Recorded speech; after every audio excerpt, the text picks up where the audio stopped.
নিহতদের মাদক সংশ্লিষ্টতার সত্যতা খুঁজতে নথিতে দেয়া নামের তালিকা ধরে অনুসন্ধান চালায় নিউজ 24।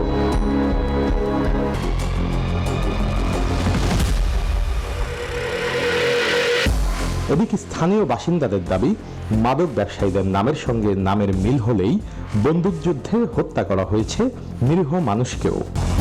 আন্তর্জাতিক অপরাধ ট্রাইব্যুনালের একটি বিশেষ নথি বলছে, গত ৯ বছরে কক্সবাজার জেলায় কথিত বন্দুকযুদ্ধের নামে প্রাণ হারিয়েছেন ১৩৬ জন মাদক কারবারি। তবে নিউজ 24-এর অনুসন্ধানে উঠে এসেছে, এসব বন্দুকযুদ্ধের আড়ালে ছিল আইনশৃঙ্খলা বাহিনীর ভিন্ন উদ্দেশ্য।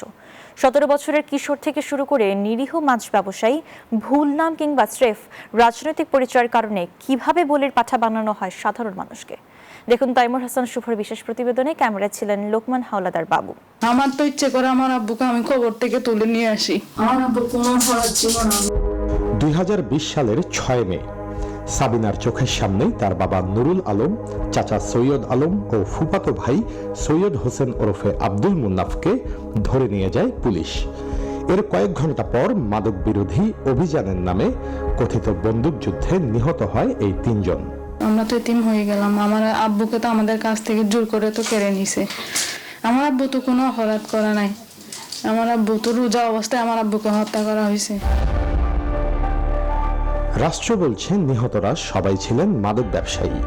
এদিকে পরিবারের অভিযোগ, শুধুমাত্র বিরোধী দলের মতাদর্শ থাকায় হত্যা করা হয়েছে তাদের। শত্রুতা হচ্ছে আমাদের ফ্যামিলি বিএমপি করে। ওরা আমার ছোট চোখে অনেক আঘাত করে মেরে ফেলছে, বিএমপি করতো যেটার জন্য। নিহত নুরুলের মেয়ের দাবি, তার বাবা ছিলেন আনসার ভিডিপির সক্রিয় সদস্য। নিউজ 24-এর হাতে আসে সেই প্রমাণ।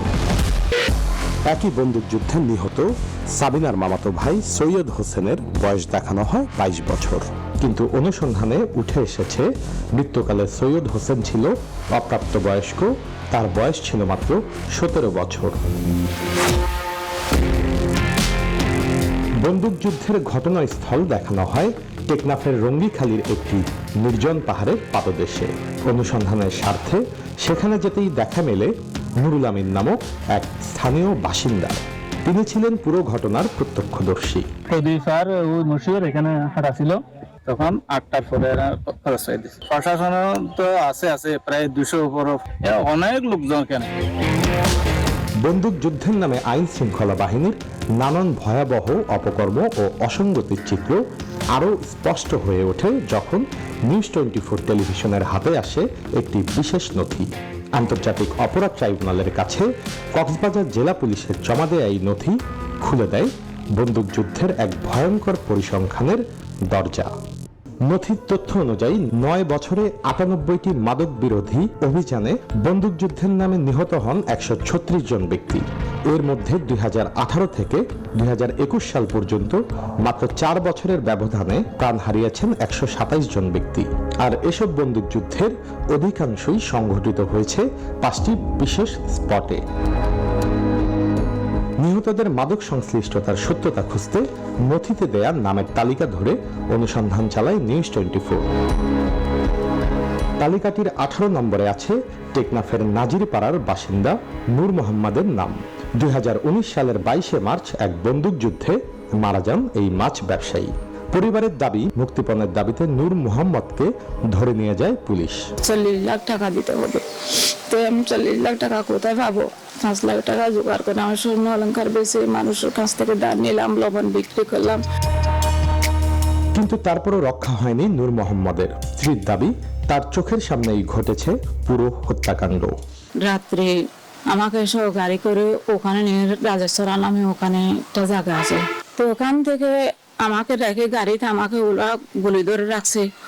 আমি চোখে দেখতেছি, কিছু বলতে পারতেছি না, গুলি মারতেছি, আমার কানে আওয়াজ আছে।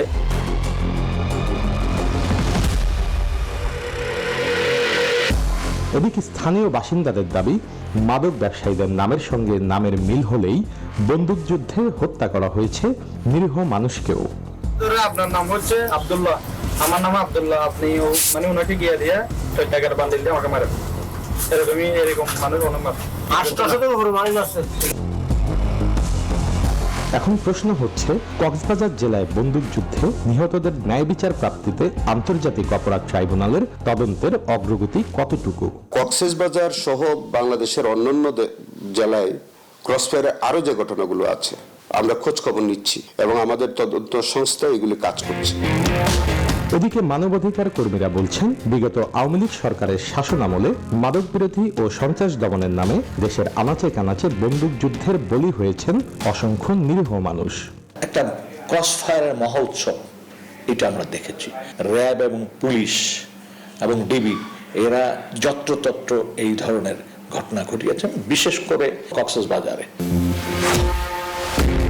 মানবাধিকার কর্মীরা বলছেন, আইনের রক্ষক যখন ভক্ষকের ভূমিকায় অবতীর্ণ হয় তখন ভেঙে পড়ে রাষ্ট্রের মেরুদণ্ড। তারা বলছেন, এই ঘটনায় ন্যায় বিচার না হওয়া পর্যন্ত রাষ্ট্রের এই রক্তদাগ মুছবে না। তাইমুর হাসান শুভ, নিউজ 24, কক্সবাজার।